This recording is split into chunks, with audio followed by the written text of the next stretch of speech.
ಹೊರಗೆ ಬರ್ತಾರೆ, ಎಲ್ಲರೂ ಪವರ್ಫುಲ್ ಇದ್ದಾರೆ, ಹೊರಗೆ ಬರ್ತಾರೆ. ಪೊಲೀಸರು ಸಹಿತ ಅಲ್ಲಿ ರಾಜಾತಿಥ್ಯ ಮಾಡ್ತಾರೆ. ಅಲ್ಲಿ ಇದು ನಮ್ಮ ಪೊಲೀಸ್ ವ್ಯವಸ್ಥೆ ಅದೇ ರೀತಿ ಇದೆ. ದುಡ್ಡಿದ್ದವ್ರ ಪರವಾಗಿ ಒಳ್ಳೆ ಕೆಲಸ ಮಾಡುವಂಥದ್ದು, ದುಡ್ಡಿದ್ದವ್ರು ಚಿಕ್ಕ ಒಳಗೆ ಹಾಕಿ ನಾದುವಂಥದ್ದು, ಬಡಿಯುವಂಥದ್ದು ನಾವು ನೋಡ್ತಾ ಇರ್ತೀವಿ ರೆಗ್ಯುಲರಾಗಿ ಅನೇಕ ಕಡೆಗಳಲ್ಲಿ. ಇಲ್ಲಿ ಎರಡು ಕಡೆ ಪಾರ್ಟಿ ಜಾಮ್ ಇದೆ. ನಾರಾರೆಡ್ಡಿನೂ ಸಾಕಷ್ಟು ಗಳಿಸಿದಂಥ ವ್ಯಕ್ತಿ, ಹುಟ್ಟಿನ ಶ್ರೀಮಂತ ಅಂತ ಅವ್ರು ಹೇಳ್ಕೊತಾ ಇದ್ದಾನೆ. ಜನಾರ್ದನ ರೆಡ್ಡಿ ಬಗ್ಗೆ ಕೇಳೋ ಅವಶ್ಯಕತೆನೂ ಇಲ್ಲ, ಹೇಳೋ ಅವಶ್ಯಕತೆನೂ ಇಲ್ಲ.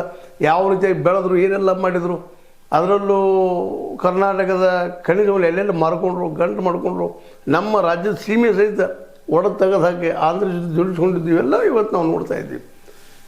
ನಮ್ಮ ನಿಸರ್ಗವನ್ನು ಹಾಳು ಮಾಡಿಕೊಂಡು ಶ್ರೀಮಂತರ ಅಂತ ಒಂದು ಕಡೆ ಜನಾರ್ದನ ರೆಡ್ಡಿ, ಇನ್ನೊಬ್ಬರು ಅವರೇ ನಾರಾರೆಡ್ಡಿ ಸಹಿತ ಅವರಾದರು ಆದಿಯಿಂದ ನಾವು ಶ್ರೀಮಂತ ಅಂತ ಹೇಳಿದ್ರೆ ಯಾವ ಆಧಾರದಿಂದ ಆಧಾರಪ್ಪ ಶ್ರೀಮಂತನಂದ್ರೆ ಅವರು ಇಂಥ ಗುಂಡಾಗಿರೋದ ಮೇಲೆ ಅಂತ ಹೇಳ್ಬೇಕಾಗ್ಯದ. ಯಾಕೆ ಅವರು ಇವತ್ತು ಉಪಯೋಗ ಮಾಡ್ತಾ ಇರೋದು ಗನ್ನ, ಪಿಸ್ತೂಲು, ಬಂದೂಕು, ಗೂಂಡಾ ಜನರನ್ನು ಏರಿ ಬರೀ ಒಂದು ಸಿಂಪಲ್ ಬ್ಯಾನರ್ ಸಲುವಾಗಿ.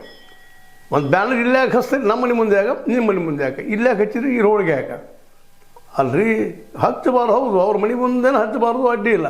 ಆದರೆ ಎದ್ರ ಬಗ್ಗೆ ಕಡೆ ರೋಡ್ ಆ ಸೈಡ್ ಅದು ಮತ್ತೊಂದು ಕಡೆ ಹಚ್ಚೋದಕ್ಕೇನು ತಪ್ಪದ, ಅಥವಾ ಅದು ಹಚ್ಚಬೇಕಂತ ಅಲ್ಲೇ ಹಚ್ಚಬೇಕಂತ ಹಠ ಈ ನಾರಾರೆಡ್ಡಿಯ ಭಂಟ ಸತೀಶ್ ರೆಡ್ಡಿ ಅವ್ರಿಗೆ ಯಾಕದ, ಅಥವಾ ಆನಂದ್ ಅಂತ ಅವ್ರು ಕಟ್ಕೋತಾ ಇದ್ದ ನಾರಾರೆಡ್ಡಿ ಅವರು.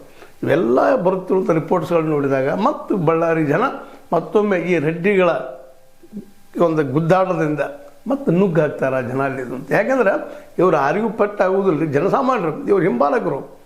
ಬೆಳಗ್ಗೆ ಎದ್ದ ತಕ್ಷಣ ಓಡಾಡುವಪ್ಪ ಬಡತನ ಇರೋದ್ರಿಂದ ಹಿಂಬಾಲಕರಾಗಿರ್ತಾರೆ. ಕೇವಲ ಎರಡು ತುತ್ತ ಅನ್ನಕ್ಕಾಗಿ ಒಂದು ಚೈನಿಗೆ ರೊಕ್ಕಕ್ಕಾಗಿ ಬೆನ್ನತ್ತಾರೆ ಅಂಥವ್ರು ಬಳಿ